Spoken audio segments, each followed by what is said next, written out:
Et si le silence était en fait l'outil le plus puissant d'un thérapeute? C'est une idée qui va un peu à contre-courant, n'est-ce pas? Et pourtant, c'est exactement ce qu'on va décortiquer aujourd'hui. On va plonger ensemble dans le rôle fascinant du témoin silencieux en art-thérapie et voir comment ce silence, loin d'être un vide, devient un vrai moteur de guérison.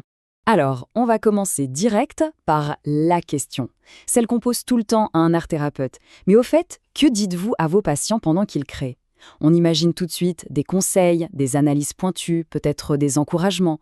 Mais la réponse, eh bien, elle est beaucoup plus surprenante. La voilà, cette fameuse réponse. Je pratique la présence-absence. C'est paradoxal, non? Présence, absence. Ces deux mots, qui ont l'air de se contredire, eh bien, ils renferment le secret d'une posture clinique vraiment profonde. Une présence totale, attentive, mais une absence complète d'intervention. C'est ça notre point de départ. Bon, cette pratique un peu mystérieuse, elle a un nom. On l'appelle la posture du témoin silencieux. C'est notre premier grand concept. Alors, qu'est-ce que ça veut dire concrètement? Être là, mais en silence. Alors, le point le plus important à comprendre, c'est que ce silence, ce n'est pas un vide. Pas du tout. C'est un choix, un acte délibéré. Il s'agit d'être là à 100%, d'observer avec une attention immense, mais attention, sans jamais juger. Et sans essayer d'interpréter ce qui prend forme sur la feuille. C'est un espace d'observation pure et surtout bienveillante. D'accord, mais pourquoi? Pourquoi ce silence est-il si fondamental? Pour le saisir, il faut aller creuser un peu du côté des fondations psychologiques. On va s'appuyer sur deux concepts vraiment majeurs qui viennent de la psychanalyse. Le premier nous vient d'un certain Donald Winnicott, un psychanalyste. Il a développé cette idée géniale de l'espace transitionnel. C'est quoi? Imaginez une sorte de lieu mental, un entre-deux, où on peut jouer, créer, se découvrir soi-même en toute liberté, sans aucune pression du monde extérieur. Et voilà, c'est là que tout s'emboîte. Le silence du thérapeute, c'est lui, le gardien de cet espace précieux.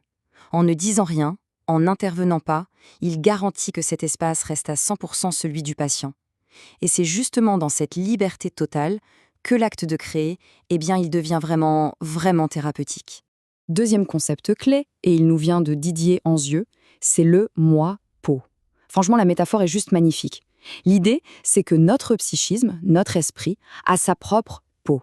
Une sorte d'enveloppe qui nous protège, qui contient nos émotions et qui nous donne ce sentiment de sécurité à l'intérieur de nous. Et là encore, on voit à quel point le silence est crucial. Parce que ne pas interpréter, c'est refuser de percer cette peau psychique. Au contraire, la présence calme et bienveillante du thérapeute, elle offre ce qu'on appelle une contenance. C'est comme un soin qui aide à recoudre, à réparer ce moi-peau abîmé et qui permet à la personne de se reconstruire de l'intérieur. Ok, on a parlé psychologie, symbole, mais maintenant, changeons complètement d'échelle. Passons de la psyché au cerveau. Parce que cette approche silencieuse, ce n'est pas juste une belle idée, non. Elle a des effets bien concrets, mesurables, et c'est la neuroscience qui nous le montre. Et un mécanisme fascinant qui se met en place, la vicariance. En gros, c'est un processus en 3 étapes. 1. Parfois, face à un trauma, à une émotion trop forte, les mots ne viennent plus, c'est le blanc. 2. Le geste artistique, le dessin, la peinture, prend le relais, ça devient un nouveau langage. Et 3, et c'est là que c'est dingue, grâce à la neuroplasticité, le cerveau se réorganise. Il crée, littéralement, de nouvelles connexions, de nouveaux chemins pour traiter l'info. Et le silence du thérapeute, eh bien, il laisse ce processus naturel se faire, sans le perturber.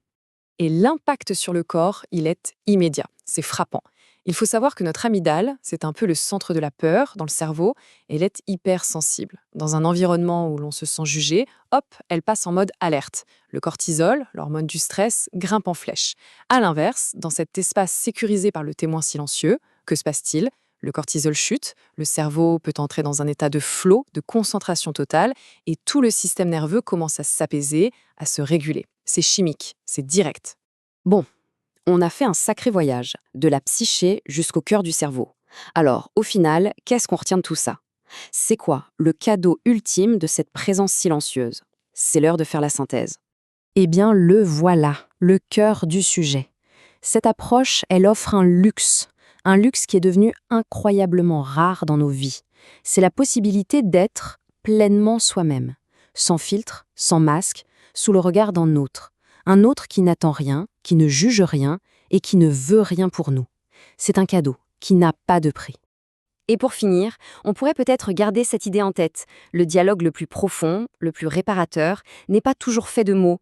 Parfois, c'est juste une présence pure, qui dit tout sans rien dire, qui dit simplement « je suis là, sois qui tu es ».